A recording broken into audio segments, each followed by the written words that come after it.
থৈছো স্ক্ৰীনত এই ব্যক্তিজন কোন এই ব্যক্তিজনে গৃহ বিভাগক উভতি ধৰিলে কিয় সুনীল গগৈ হত্যাকাণ্ডটোৰ লগত এই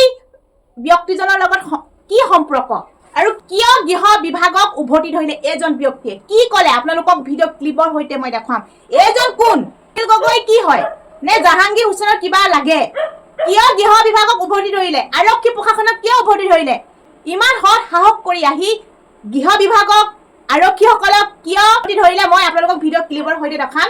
পোনপ্ৰথমে আপোনালোকে এই ব্যক্তিজনে কৰা বিস্ফোৰক মন্তব্যটো আপোনালোকে শুনক ব্যৰ্থ অসম আৰক্ষী ব্যৰ্থ অসমৰ গৃহ বিভাগ আৰু ব্যৰ্থ অসম চৰকাৰ এইকাৰণে কৈছোঁ সুনীল গগৈ যি ঘটনা সংঘটিত হৈ গ'ল আজি প্ৰায় 21টা দিন সম্পূৰ্ণ হৈছে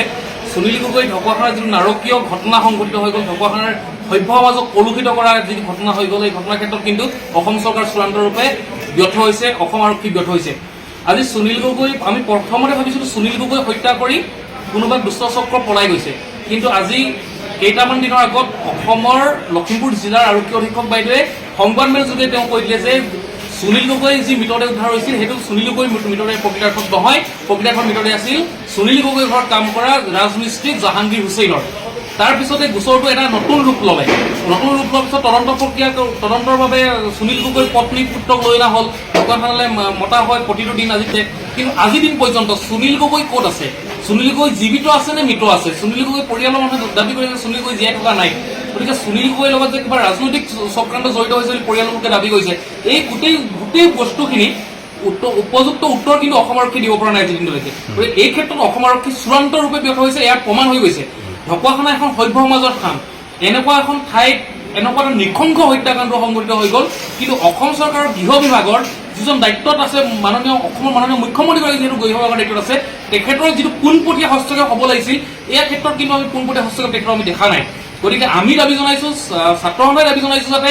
অসমৰ মাননীয় মুখ্যমন্ত্ৰীগৰাকীৰ পোনপটীয়া হস্তক্ষেপ আমি কামনা কৰিছোঁ তাৰ লগে লগে অসম আৰক্ষীয়ে যি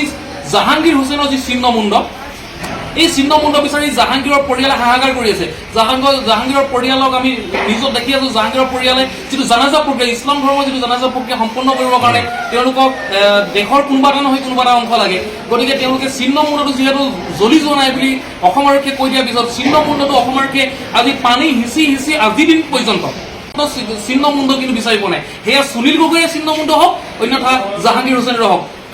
প্ৰথমতে কিন্তু সুনীল গগৈৰ ছিন্নমুণ্ড বিচাৰি পৰিছিলতো অসম আৰক্ষীয়ে তাৰপিছত জাহাংগীৰ হুছেইন হৈছে গতিকে যাৰেই নহওক কিয় আজি 21টা দিন সম্পূৰ্ণ হৈ গ'ল অসম আৰক্ষীয়ে কিন্তু সেই ছিন্নমুণ্ডৰ সম্ভেদ কিন্তু আজিলৈকে লাভ নকৰিলে এই ক্ষেত্ৰত অসম আৰক্ষী ব্যৰ্থ হৈছে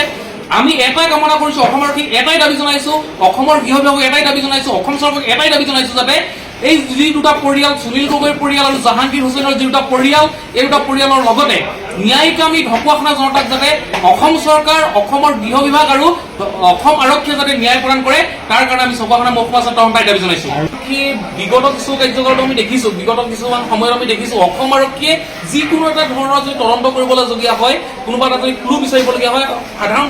তেওঁলোকে সম্পন্ন কৰা আমাৰ পৰিলক্ষিত হোৱা নাই গতিকে আমি এই গোটেই বিষয়টো এতিয়া তেওঁলোকে জনসাধাৰণক কৈছে যে 50,000 টকা তেওঁলোকে ঘোষণা কৰিছে সুনীল গগৈ সম্বেদীয়ক ঠিক আছে তেওঁলোকে কৰিছে এইটো আদৰণি জনাইছোঁ ঠিকেই আছে কিন্তু এইটো কৰি সীমাবদ্ধ থাকিব নেকি অসম আৰক্ষী এইটো এটা গভীৰ প্ৰশ্নবিদ্ধ গতিকে আমি তাৰ লগে লগে যিটো পানী সিঁচা প্ৰক্ৰিয়া এই যে মেচিন আনিছে মেচিন বিকল হৈ গৈছে আকৌ ইমান ডাঙৰ পুখুৰী সিঁচিবৰ কাৰণে যিবিলাক সৰু যিবোৰ মেচিন ব্যৱহাৰ কৰে তাৰ সলনি যদি আমাৰ অত্যাধুনিক মেচিন ব্যৱহাৰ কৰিলে হয় কিন্তু তদন্ত প্ৰক্ৰিয়াটো তেতিয়া অলপ হ'লেও বেছি সোনকাল হ'লহেঁতেন নেকি এনেকুৱা এটা ধৰণৰ আমাৰ কিন্তু ধাৰণা হৈছে গতিকে আমি অসম আৰক্ষীক এই গোটেই বিষয়টোত অসম আৰক্ষীয়ে যাতে কোনো ধৰণৰ কৃপণালী নকৰে অসমৰ গৃহ বিভাগে যাতে কোনো ধৰণৰ কৃপণালী নকৰে যিটো সভ্য সমাজৰ স্থান ঢকুৱাখানা হোমেন বৰগোহাঞিদেৱৰ জন্মস্থান ঢকুৱাখানা এনেকুৱা এখন সভ্য সমাজৰ স্থানত দেশত এনেকুৱা এখন হোমেন বৰগোহাঞিদেৱৰ যিখন দেশ এই দেশখনত যাতে এনেধৰণৰ নাৰকীয় ঘটনা আৰু অনাগত দিনত হ'ব নাপায় তাৰ কাৰণে অসম আৰক্ষী এতিয়াৰ পৰাই ব্যৱস্থা ল'ব লাগিব এই ঘটনাটোৱে তেওঁলোকৰ বাবে শেষ হ'ব লাগে ঢকুৱাখানাৰ বাবে এই ঘটনাটোৱে শেষ ঘটনা হ'ব লাগে আমি সেইকাৰণে দাবী জনাইছোঁ অসম আৰক্ষীয়ে দুখী যোনে নহওক কিয় সুনীল গগৈক যদি কোনোবাই হত্যা কৰি নিছে জাহাংগীৰকতো মৃত্যু হত্যা কৰিছে তাৰ লগে লগে যদি সুনীল গগৈ পৰিয়ালে যিধৰণে দাবী কৰিছে ঠিক তেনেদৰে যদি সুনীল গগৈ কোনোবাই হত্যা কৰিছে গোটেই বিষয়টো তদন্ত কৰি অসম আৰক্ষীয়ে অসমৰ জনতাক আৰু ঢকুৱাখানাৰ বৃহত্তৰ মহকুমাবাসী ৰাইজক যাতে ন্যায় প্ৰদান কৰে আমি তাৰ কাৰণে দাবী জনাইছোঁ নিশ্চয় আপোনালোকে শুনিলে এই ব্যক্তিজনে যি কথা কৈছে সঠিক কথাই কৈছে ব্যাগুম আৰক্ষীসকল থাকিও একদম চিম্পুলছে আকৌ কৈছোঁ, চিম্পুলে কৈছোঁ, কাৰণ এজন মানুহ সন্ধান উলিয়াই দিব পৰা নাই আৰক্ষীসকলে, ব্যাগুম আৰক্ষীসকল থাকিও আজিলৈকে সক্ষম হোৱা নাই। এতিয়া CIDক দিছে, CIDয়ে বা সক্ষম হয় নে নহয় এই ঘটনাটোৰ ৰহস্য ফাদিল কৰিবলৈ, তদন্ত কৰি উলিয়াবলৈ গৃহ বিভাগে কি কৰিছে? সেই সন্ধান উলিয়াই দিয়াটো, যদি মানুহজন সঁচাকৈ জীৱিত আছে, সন্ধানটো পটককৈ উলিয়াই দিব পাৰে, নোৱাৰে জানো? কিয় বেলেগক 50,000 টকা পুৰস্কৃত কৰাম বুলি সেই টোপটো দিব লাগে, নহয় জানো?